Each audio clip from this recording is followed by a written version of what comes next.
Is email the best way for us to communicate and reach out to our congregants? Let's find out.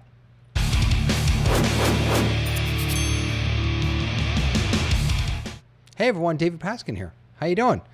Time for some Torah tech tips. I'm here to give you some great tech for your great Torah. I had a really interesting conversation the other day on Threads, everyone's favorite new social app, about email.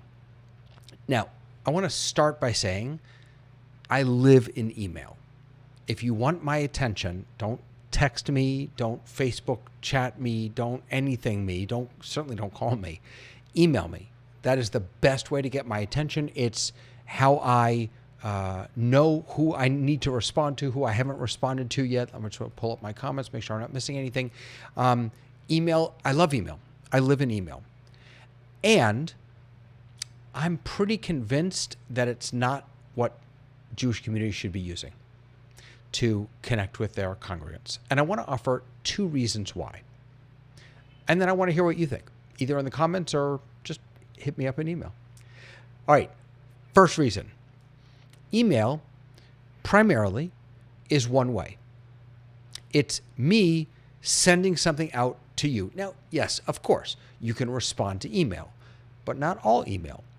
Most of the time, if you're sending an email from an email service, like many synagogues do, through ShulCloud or through one of the other, Constant Contact, there are ways to set it up so that if someone replies to that email, that it will go to an individual. But a lot of places don't set that up properly, and so any replies that are sent go into the nether world. They go into nowhere.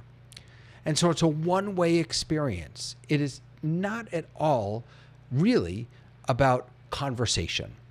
In fact, I remember once someone, this was years ago, I can't remember who it was bemoaning how people on text, when they text, they're not using proper grammar and they're not using period and punctuation, all that other good stuff. And the argument back to this person was that texting is not a form of writing. That expecting people to use writing, proper grammar for writing, proper punctuation for writing is not an appropriate expectation when it comes to texting, because texting is not a form of writing, it's a form of speech, which I found really fascinating. Email is most definitely not a form of speech.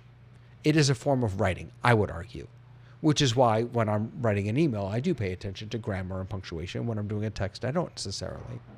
So the first problem is that it's one way. And fundamentally, if we've learned anything with the great democratization of everything, is that we cannot just be pushing things out one way and just expecting that to do enough. We have to create bi-directional conversations. We have to create opportunities for people to talk to and with each other. Just sending information out isn't enough anymore. So that's the first reason why I think email is not the best marketing tool for synagogues. The second reason that I think it's not the best tool, imagine you turn on a television station. Yes, I used to watch television. I know no one does anymore, but just imagine for a moment, a television station or a YouTube channel, and the entire feed, the entire programming schedule is just commercial after commercial after commercial. The whole thing is commercials. There's no content. There's no shows. It's just commercials, ads, the whole time. Now, we've all gotten used to ads. I think we're used to ads in Google. We're used to ads in Facebook and Twitter and Threads and Instagram and all those other places. But imagine a station, a show, a station, a TV station or a channel just constantly doing ads. That's what a lot of synagogue emails are.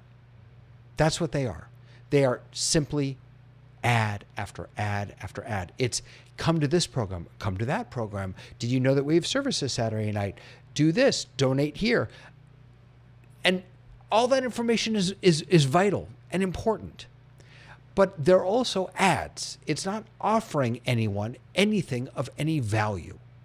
It's in many ways, it's less about giving and more about wanting to receive. When we send that out, the real goal of that is to receive your presence, to receive your donation, to receive you in some way. And that's a beautiful a goal to have, that we want to receive you. But that is still asking something of you without giving you anything to start with. So I would argue that if you're going to use email as a primary form of communication, don't include flyers. Just don't. Okay, maybe a little, but don't start with flyers. Don't start with, taking. Start with giving. Let's start crafting emails that begin not with an ad and with an ad in the middle and an ad at the end, but actually offer content that gives something to our congregants. Maybe it's a Devar Torah, or maybe it's a question, or maybe it's a video, anything. And yes, some of us do this. Some of us absolutely do this.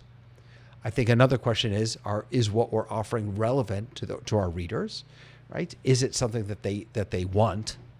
Or is it something that we want to give them? Again, I guess what I'm getting at here is we need to stop focusing so much on us as the professionals, as the Jewish community folks. We need to stop paying attention to us, to the programs that we're offering, to the Torah that we want to teach, and start thinking about our audience and start listening to our audience. What do they want? What are they interested in? And the only way that we're going to ever learn that is by using tools that allow for bidirectional conversation and moving away from just throwing ads every 10 seconds about upcoming programs and focusing more on creating conversations, on building relationships. So that's my argument against email. And again, I live in email. I love email. But I also get enough email to be able to tell you that I don't read the emails that my synagogue sends out. And I'm usually the one who sends them out. I don't read them anymore because I know that it's going to be, here's this coming up, that I'm not expecting anymore to get any value, any real Torah from that marketing. If that were to shift, or that were to change, if there were to be a real little teaching in there, or something that I can respond to, something that speaks to me, something that I can engage with, something that maybe they want to know what I think about this, and then a way for me to respond, that would be different. Take those ideas and post them on a platform where I can engage, where I can have a conversation with you, even better. I will never forget learning when I was in high school that black on goldenrod is the best color choice for making flyers. Black text on goldenrod paper. We still weren't printing in color yet. Black text on goldenrod paper. That was the best choice. Black on goldenrod just doesn't cut it anymore. We cannot just keep making flyers and sending them out. We have to start communicating, sharing, learning with one another, and not just selling, but really growing together, building something magical together. Hey, if any of you are eCam users, I want to invite you to join me on Thursday at 4 o'clock Eastern for Faith in eCam. It's where a whole bunch of faith leaders get together and we bang on eCam. They just released a beta, a new beta right now. I don't know if you can see it. In fact, I wonder if this is even, hold on a second. I don't know if this changed. Oh, it didn't change. Watch this. Ready? I'm going to change something real quick. All right, there you go.